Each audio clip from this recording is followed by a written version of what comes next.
Hello and welcome, dear electronic music addicts, to another episode of the EMA podcast.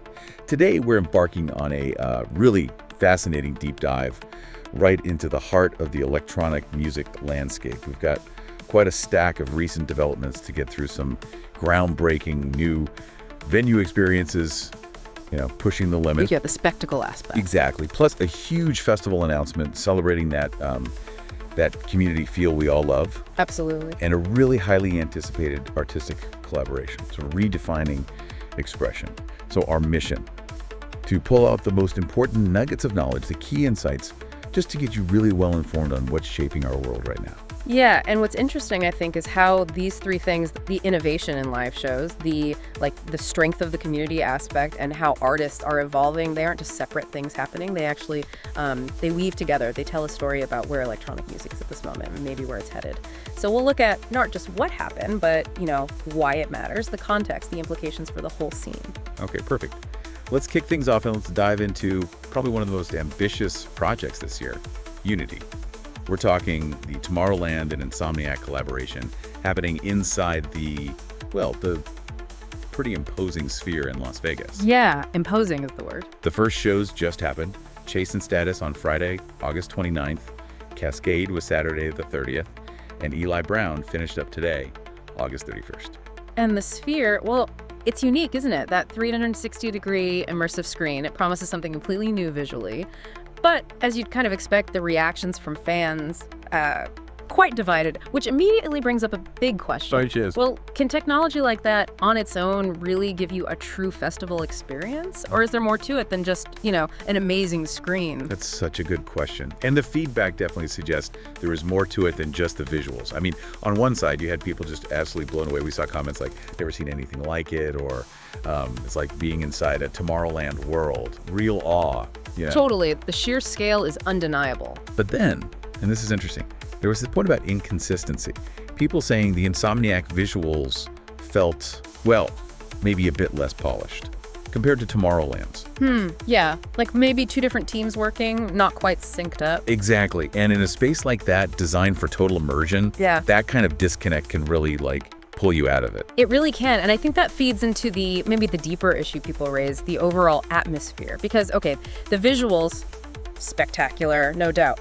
But a lot of criticism came up about the actual vibe. People who go to festivals a lot, they expected that high energy, the interaction you get at Tomorrowland or an Insomniac event. That shared feeling. Precisely. Yeah. But instead, some said it felt more like, a cinema with good music. That was a quote floating around. Wow, okay, a cinema. Yeah, and reports on Reddit mentioned things like the crowd's energy was very subdued, or that the show just didn't hit that emotional, collective peak you get at a traditional festival. It makes you think about, human connection, doesn't it?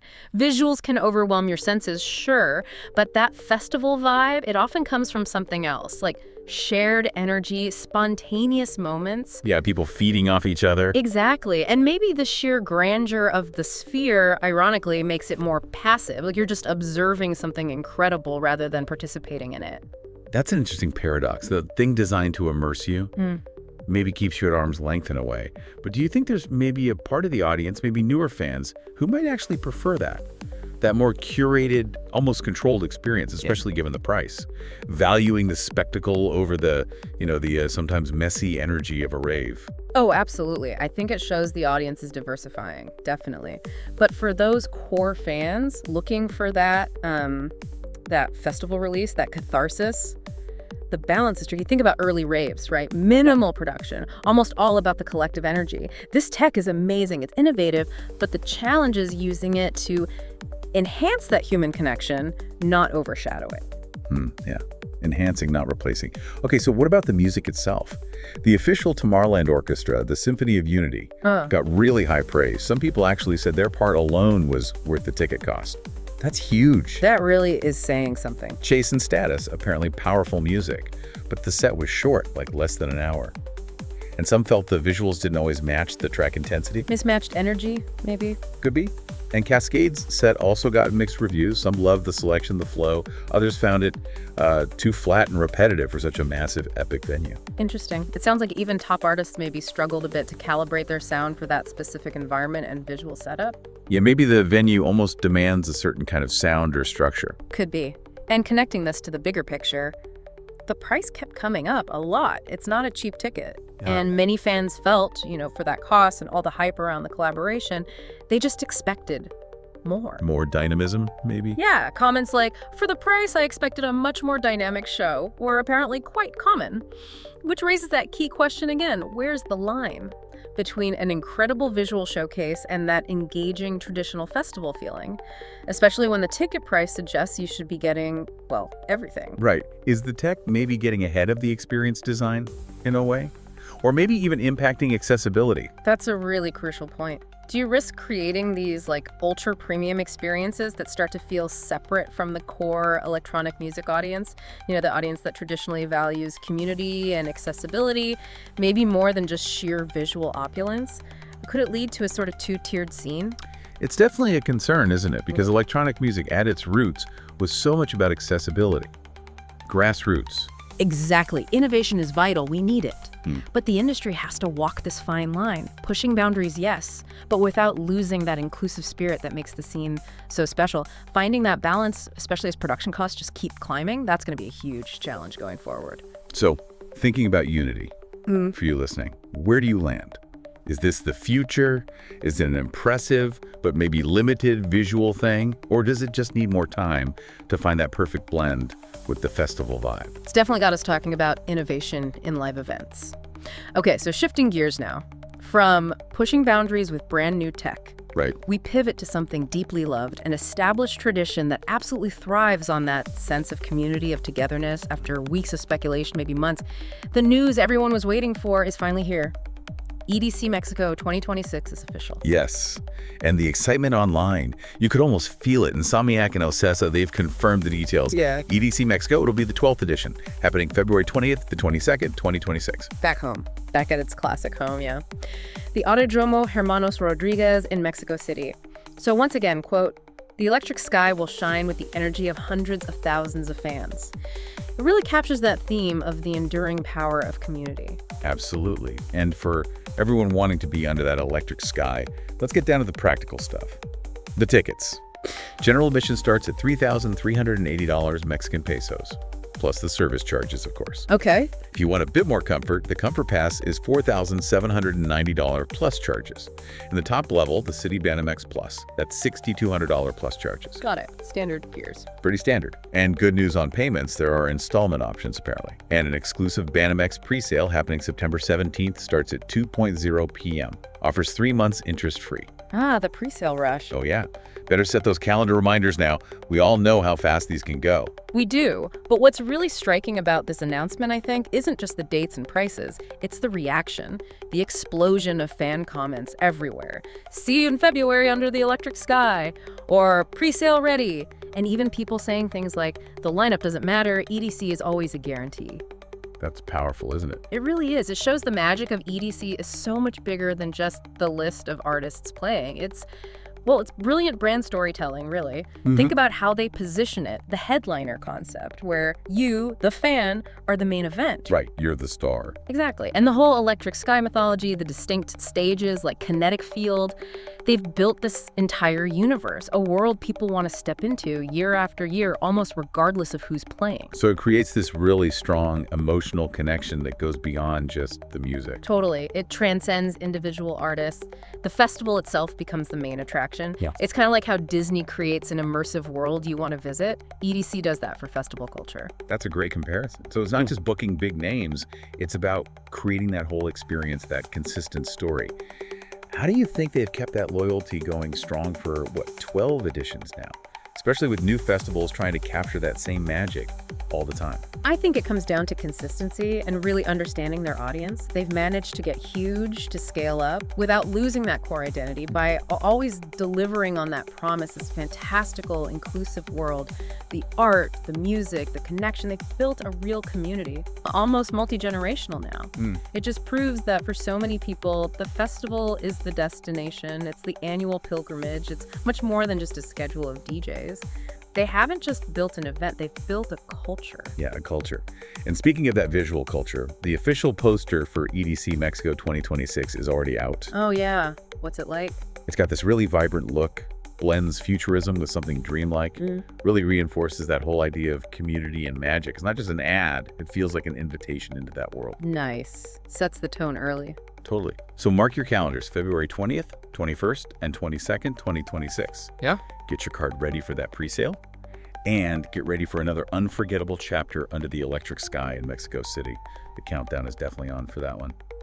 All right, moving on to our final big story today. Let's get into one of the most talked about, most anticipated releases in, well, contemporary electronic music, maybe. It feels like it, yeah. The collaboration between Paul Kalkbrenner and Stromae. The track is titled CE SOIT CLAIR. This is the one people have been waiting for years, really. Ever since Kalkbrenner's massive remix of Stromae's Te Quiero. Now it's finally here, a track and a video, and it's making serious waves, really showcasing that evolution of artistic expression. It's such a fascinating pairing, isn't it? Artistically, Kalkbrenner, true to form, brings that minimalist but really powerful electronic foundation, full of those hypnotic textures, that signature Berlin sound. You know, for anyone maybe less familiar, that Berlin sound often means that driving almost analog-sounding drum machine. You can totally hear his classic 909 a kick. Oh yeah, it's unmistakable. Right, that relentless pulse, plus those repetitive but always evolving melodies and that deep atmospheric feel. And then over that, you have Stromae, with his completely unique vocal style. So much drama, theatricality. Absolutely. And the lyrics here, they function almost like a direct manifesto. It's exactly the word, because Stromae repeats, que ce soit clair, je n'ai plus rien à prouver, which translates to, let it be clear, I have nothing left to prove. Wow. Yeah.